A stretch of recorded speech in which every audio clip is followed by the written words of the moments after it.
Hi guys, welcome to big topic. இந்த திமுக ஓபிகள் என்ன பேசினாலும் பார்த்தோன்னா ஒரே விஷயத்தை எல்லாரும் பேசிகிட்டே இருப்பாங்க. ஒருத்தருக்கு ரிப்ளை கொடுக்கறதுக்கு பதிலாக எல்லாருக்குமே சேர்த்து ஒரே வீடியோலாம் நம்ம ரிப்ளை கொடுத்துடலாம். ஆனால் இந்த நாம் டம்மி கட்சி அப்படி கிடையாதுல்ல.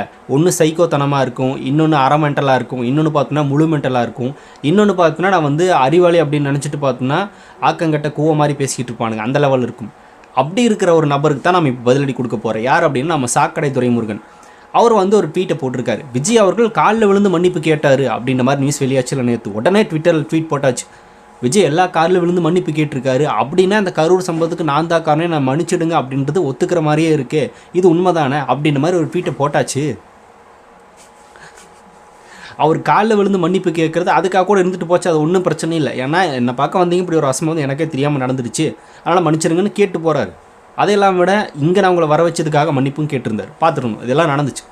சரி, ஓகே. இப்போது விஜய் அப்படி மன்னிப்பு கேட்டதுக்கே வந்து அவர் ஒத்துக்கிட்டாரு, அவரால் தான் நடந்துச்சு அப்படின்ற அந்த பழைய ஒத்துக்கிட்டாரு அப்படின்ற மாதிரி இந்த துரைமுருகன் வந்து சாக்கடை துரைமுருகன் ட்வீட் போட்டிருக்காரு அப்படின்னா நம்மளும் கேட்போம். உச்சநீதிமன்றத்தில் விஜயலட்சுமி அக்கா காலில் விழுந்து மன்னிப்பு கேட்டாரே திரு சீமான் அவர்கள், அப்படின்னா என்ன அர்த்தம்? அந்த அக்கா கூட பழகுனதும், அந்த அக்காவை பார்த்தோன்னா பாலியல் ரீதியாக துன்புறுத்தினதும், ப்ளஸ் இதெல்லாம் விட அந்த கலைப்பு, அந்த 7 முறை பார்த்தோன்னா எதையோ கலைச்சாங்களே அந்த நியூஸ் வைரலாச்சு, அதுவும் பார்த்தோன்னா உண்மை அப்படின்னு ஒத்துக்கிட்டு தான் காலில் விழுந்திருக்காரு. அப்படின்னா அது உண்மை தானே அப்படின்றது இந்த இடத்துல நம்ம கேட்கலாமா கேட்கக்கூடாதா? அப்போ எதுக்கு காலில் விழுந்து மன்னிப்பு கேட்டீங்க? மன்னிப்புன்ற வார்த்தை எதுக்கு முதல்ல கேட்டீங்க? அப்படின்னா அதெல்லாம் உண்மை அப்படின்னு சீமானே ஒத்துக்கிட்டாரா? இதுக்கு முன்னாடி சீமான் அவர்கள் பேசின பேச்சுக்கு தான் விஜயலட்சுமி அக்கா பதிலடி கொடுத்துருந்தாங்க, சில விஷயங்களை கேள்வியாக கேட்டிருந்தாங்க. அதுக்கு சீமான் அவர்கள் அவதூறாக பேசினார், அதுக்கு தான் இப்போ மன்னிப்பும் கேட்டார். அப்படின்னா இவர் பேசுனதுக்கு பதில் கொடுத்த அக்காவுக்கு இவர் எதிர்பதில் கொடுக்குறன்ற பேரில் சில விஷயங்களை பேசினார், ஆனால் இப்போ அதை மன்னிப்பு கேட்டார் அப்படின்னா இந்த அக்கா சொன்னது உண்மையாயிடுச்சா இல்லையா? அப்போ உண்மைன்னு ஒத்துக்கிட்டு தான் மன்னிப்பே கேட்டிருக்கீங்க அப்படின்றது கன்ஃபார்ம் ஆகுதா இல்லையா அந்த இடத்துல? இதை வந்து அந்த சாக்கடை துரைமுருகன் யோசிக்கவே இல்லை. அப்போ விஜயலட்சுமி அக்கா கேஸில் சீமானும் சரி, சீமான் தொம்பிகளும் பேசுனது பூரா போய் அவர் மன்னிப்பு கேட்டதுனால இந்த சம்பவம் நடந்தது உண்மைதான் அப்படின்றத ஒத்துக்கிட்டாங்க இவங்க வாயாலேயே. இது எல்லாருக்குமே தெரியும். இவங்களும் பார்த்தோன்னா மறைமுகமாக சொல்லியிருக்காங்க, ஆனால் ஓப்பனாக ஒத்துக்கிட்டாங்க மன்னிப்பு கேட்டு. இப்போ நம்ம அதை கன்ஃபார்ம் பண்ணிக்கலாம். சரி, ஓகே. இந்த சாட்டை துரைமுருகன் திடீர்னு வந்து இந்த மாதேஷ் அப்படின்ற ஒரு நபர், 2 பேரும் கூட்டு கலவாணி மாதிரி தான் பேசிப்பாங்க, இன்டர்வியூ எடுக்கிறாரு. அவர் இன்டர்வியூ சொல்கிறாரு, பதில் சொல்கிறாரு. விஜய் என்ன பெரிய புடுங்கியா அப்படின்னு கேட்குறாரு. அவர் என்னென்னத்தை புடுங்கினார் அப்படின்றத பற்றி நம்ம லிஸ்ட்டில் பார்ப்போம்.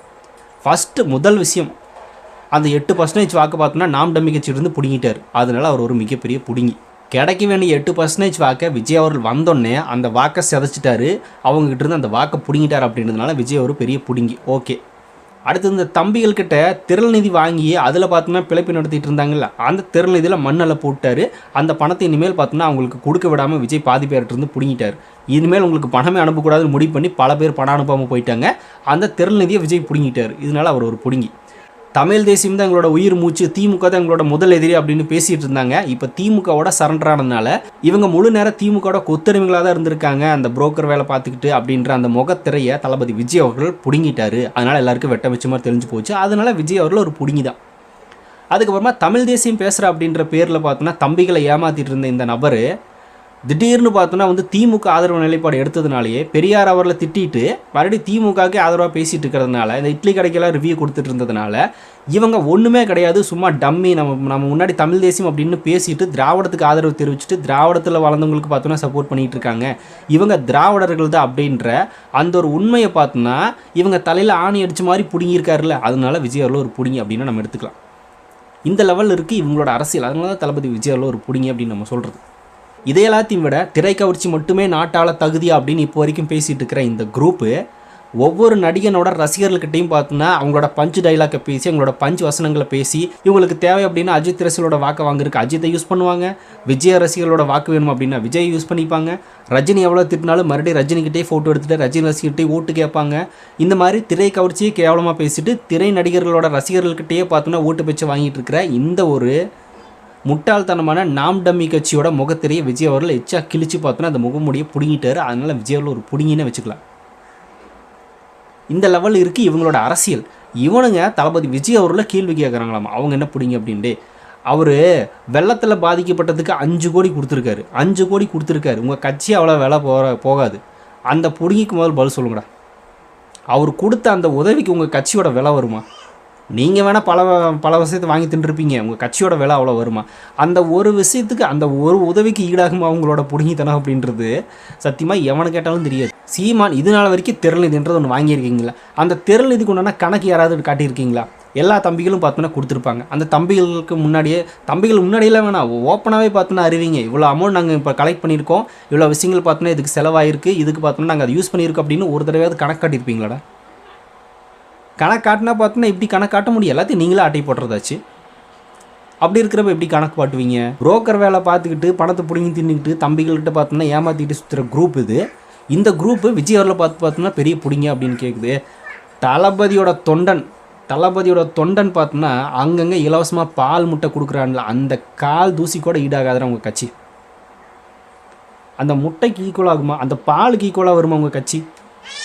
எங்கேயாவது ஒரு இடத்துலையாவது இந்த நாம் தமிழர் கட்சி தம்பிகள் இந்த உதவி இந்த இடத்துல பண்ணிகிட்டு இருக்காங்கப்பா, இங்கே பார்த்தோன்னா இலவசமாக அதை பண்ணுறாங்க, இங்கே வந்து இலவசமாக இதை எடுத்து கொடுக்குறாங்க அப்படின்னு விஜய் அவர்கள் பண்ணலாரு விட்டுரு, அவர்கிட்ட காசு இருக்குது பண்ணுறாருன்னு கூட சொல்லுவீங்க அதுக்கேற்ற மாதிரி. ஆனால் அவரை நம்பி ஃபாலோ பண்ணுற தொண்டர்கள் பண்ணிகிட்டு இருக்காங்கல்ல, ரசிகர்கள் பண்ணிகிட்டு இருக்காங்கல்ல, அந்த மாதிரியே அது எதனாவது ஒருத்தனாவது ஏதோ ஒன்று பண்ணியிருக்கீங்க. ஒருத்தனுக்கு ஏதாவது வேட்டி சிலையாவது வாங்கி கொடுத்துருப்பீங்களா? வெள்ளத்தில் வந்து நின்றுட்டு ஏதோ ஒரு ஆட்டோவில் பார்த்தோன்னா அந்தந்த கவர் தூக்கி கொடுத்துட்டு இருந்தார் அந்த அண்ணன் போன வருஷம் நினைக்கிறேன், அதோட முடிஞ்சு. மற்றபடி இது வரைக்கும் எங்கேயுமே பார்க்க முடியாது. இந்த நாம் தமிழர் கட்சின்னு ஒரு போர்டை வச்சு இலவசமாக இங்கு மக்களுக்கு தேவையான உதவி, இங்கே சாப்பாடு, இங்கே துணிமணி, இங்கே இலவச பால் முட்டை, இங்கே நோட்டு புக்கு அப்படின்னு ஏதாவது ஒன்று காட்ட முடியுமே எவனால்? அது ஒரு விஷயத்து கூட காட்ட முடியாது. இந்த கட்சி தளபதி விஜய் அவர்கள் பெரிய பிடிங்கன்னு கேட்குது. அவர் தாண்டா இருக்கிறதுலே பெரிய பிடிங்கி, அவரோட சொந்த காசை போட்டு பண்ணிகிட்டு இருக்காரு. இப்போ கூட கரூரில் பார்த்தோன்னா பிரச்சனை நடந்துச்சு, 20 லட்ச ரூபாய் தூக்கி கொடுத்தாரு. அந்த 20 லட்சம் அப்படிங்கிறது கொடுத்தா உயிர் வந்துடுமா அப்படின்னு அந்த தற்கொலைங்க கேட்பானுங்க. நீ போய் பார்த்தோன்னா ஃபோட்டோ எடுத்துகிட்டு தீபத்தை கொளுத்தி வச்சுட்டு வரைய அப்போ மட்டும் பார்த்தோன்னா உயிர் வந்துருச்சா எல்லாருக்குமே? அது ஒரு அடிப்படை தேவையான விஷயம் பண்ணுறதுனால அந்த மக்களுக்கு அதை கொடுத்தாங்க. நீ வாய்களையே பார்த்தோன்னா இந்த யூடியூப் சேனலில் இந்த சாக்கடை துரைமுருகன் இந்த இடுமலால் பேசுனாங்களா, அதில் ஒரு வருமானம் வந்திருக்குமில்ல கரூர் சம்மந்தப்பட்ட விஷயங்களை பேசும்போது. இந்த பணத்தை வச்சு அந்த மக்களுக்கு ஏதாவது உதவி பண்ணியிருக்கீங்களாடா? ஏதாவது ஒரு விஷயம் உதவி பண்ணியிருப்பீங்களா? அந்த பணத்தில் ஒரு ரூபா செலவு பண்ணியிருப்பீங்களா அந்த மக்களுக்கு? என்ன இருந்தாலும் வாய்களையே பேசிட்டு மட்டும்தானே போவீங்க. ஸ்டேஜில் இருந்தாலும் வேறு வசனம் பேசுறது, யூடியூப்லேயும் வேறு வசனம் பேசுறது, ஆனால் உதவின்னு வந்தால் எவனும் பண்ணுறதில்ல. ஆனால் இப்போ கடைசி வரைக்கும் அந்த கட்சி தாவேக்கா கட்சி தான் அவங்க கூட நின்றுருக்கு, அவங்களோட உதவி பண்ணிகிட்டு இருக்காங்க, அவங்களோட எல்லா இடத்துலையும் நிற்க போகிறாங்க. அவங்க தான் பேசின வாய் எந்த வாயும் வராது. இது அவங்களுக்கும் தளபதிக்கும் சம்மந்தப்பட்ட ஒரு விஷயம். அதனால் பார்த்தோன்னா அவங்க அதை பார்த்துப்பாங்க. இடையில வாடகை வாய்கள் மாதிரி வந்து பேசுனீங்களே, எவனாவது ₹1 கொடுத்துருப்பீங்களாடா அந்த குடும்பத்துக்கு? எதுவுமே கிடையாது. இருக்கிறத வேணால் பிடிங்கிட்டு விட்டுருப்பாங்க. இந்த சாக்கடை துறைமுகங்களாம் செக் பண்ணணும். வீடாக போய் பார்த்தோன்னா பேட்டி எடுத்தார்ல, அங்கே ஏதாவது அண்டா குண்டா ஏதாவது காணாமல் போயிருக்கா, நகை நட்டு ஏதாவது காணாமல் போயிருக்கா, இல்லை ₹1 ₹2 சில்லற காசு பார்த்தோன்னா ஏதாவது தட்டில் வச்சுருந்துருப்பாங்க, அதுக்குன்னா காணாமல் போயிருக்கா அப்படின்னு செக் பண்ண சொல்லணும். அந்த குடும்பத்தையெல்லாம் நேக்கால் அவுட்டிட்டு வந்திருந்தாலும் வந்திருப்பான். அந்த லெவல் இருக்குது. அந்த மாதிரி தான் பார்த்தோன்னா அவங்க அரசியல் நடத்திட்டு இருக்காங்க. இவனுங்க வந்து தளபதி விஜய் அவரில் பெரிய பிடிங்கன்னு கேட்குறானுங்க. ஒரே ஒரு பிடிங்க வேணால் சொல்லிக்கலாம், 8% ஓட்டு நீங்களுக்கு இல்லைடா, அதை பிடிங்கிட்டார் விஜய் எப்போவோ, அதன் மூலமாக அவர் ஒரு பெரிய பிடிங்கி அப்படின்னு நம்ம சொல்லிக்குவோம். கூடிய விரைவில் நாம் தமிழர் அப்படிங்கிற ஒரு கட்சியை பிடிங்கிட்டு போகும் அப்படின்ற லெவலுக்கு 2026 எலெக்ஷன் இருக்க போது. இல்லை நாங்களாம் எத்தனை வருஷம் அரசியல் இருக்குன்னு தெரியுமா அப்படின்னு கேட்டாலும் உங்களுக்கு எங்கள் அண்ணன் சீமானு சொல்கிற மாதிரியே சொல்லுவோம். ஆனால் அந்த வார்த்தையெல்லாம் யூஸ் பண்ணக்கூடாது. அந்த யூஸ் பண்ணுறவன் தான் பார்த்தோன்னா இருக்கிறதுலே கேவலமான பிறப்பு அப்படின்னு நான் நினைக்கிறேன். என்ன வார்த்தை இவனை யூஸ் பண்ணுவானுங்க அப்படின்னா, ஒரு அப்பனுக்கும் ஒரு ஆத்தாளுக்கும் பிறந்திருந்தா அப்படின்னு. நான் கேட்குறேன், ஒரு அப்பனுக்கும் ஒரு ஆத்தாளுக்கு நீ நிஜமாக பிறந்திருந்தீங்க அப்படின்னா உங்கள் அண்ணனை பார்த்தோன்னா சீமான் அவர்களை ஒரு இடத்துல ஜெயிக்க வச்சு சட்டமன்றத்துக்கு அனுப்புங்கடா தைரியம் இருந்தால். அந்த வேலையை பண்ணி காட்டுங்கடா. இல்லை அப்படின்னா நீங்களாம் யாருக்குமே பிறக்கல அப்படின்றத ஒத்துக்கலாமா? முடிஞ்சால் ஒரு சீட் அவரையாவது ஜெயிக்க வச்சு உள்ள அனுப்பி காட்டுங்கடா 2026 தேர்தல். எதுவுமே நடக்காது. இவனுக்கு பாட்டு பேசிட்டே இருக்க வேண்டியதா. இந்த கட்சி அப்படியே பார்த்தோன்னா பேச்சாலே வளர்ந்துட்டுருக்குன்னு நினச்சிட்டு இருக்காங்க. பேச்சில் ரசிக்க தான் செய்வான், கைதட்ட தான் செய்வான். இப்படியா 10 விரலையும் கைதட்டுவான். ஆனால் இந்த ஒரு விரலை வச்சு ஓட்டு போட மாட்டான். அது இந்த குரூப்புக்கு தெரிய மாட்டேங்குது. இன்னும் பார்த்தோன்னா அப்படியே கீழே போய் கடைசியில் பார்த்தோன்னா அப்படியே அந்த கட்சியை காணாமல் போகிற ரேஞ்சுக்கு வந்தால் தான் இவனுக்கு திருந்துவானுங்க. அது விஜய்னால நடக்க போது 2027 அப்படிங்கும்போது ரொம்பவே ஹாப்பி. விஜய் இப்போ வெளியே வந்துட்டார், இனிமேல் அதுதான் பேச போகிறாரு. அப்போ பார்த்தோன்னா இந்த கரூர் பிரச்சனை பற்றி பேச முடியாது. இனி என்ன அடியெல்லாம் பலமாக விழப்போகுதுன்னு தெரியல. அப்புறம் நம்மளும் பார்த்தோன்னா இப்போ தான் கொஞ்சம் ஒரு பொசிஷனுக்கு வந்திருக்கு அந்த கரூர் பிரச்சனைலேருந்து. இனி வச்சு செய்ய தான் தயாராக இருக்கோம், வாங்க பார்த்துக்கலாம் அப்படின்றதா, வேறு ஒன்றும் கிடையாது. இது வரைக்கும் எதுவுமே பிடுங்காத ஒரு கட்சி, ஒரு எலெக்ஷனில் பார்த்தோன்னா ஒரு கவுன்சிலர் சீட்டை கூட பிடுங்காத ஒரு கட்சி விஜய் அவர்களை பெரிய பிடிங்க அப்படின்னு கேட்டிருக்காங்க. எல்லாத்தையும் பிடுங்கக்கூடிய விஜய் அவர்களை பார்த்து ஒரு பிடிங்கான்னு கேட்டிருக்காங்க. அப்படின்னா இந்த பிடிங்கிங்களை பற்றி நீங்கள் என்ன நினைக்கிறீங்க அப்படின்றத கமெண்ட்டில் பிடிங்கிட்டு போங்க அப்படின்றத அந்த வீடியோ மூலமாக நான் சொல்லிக்கிறது. அப்படியே மறக்காம நம்ம சேனலையும் சப்ஸ்கிரைப் பண்ணி வச்சுக்கோங்க. அவ்வளோதான்.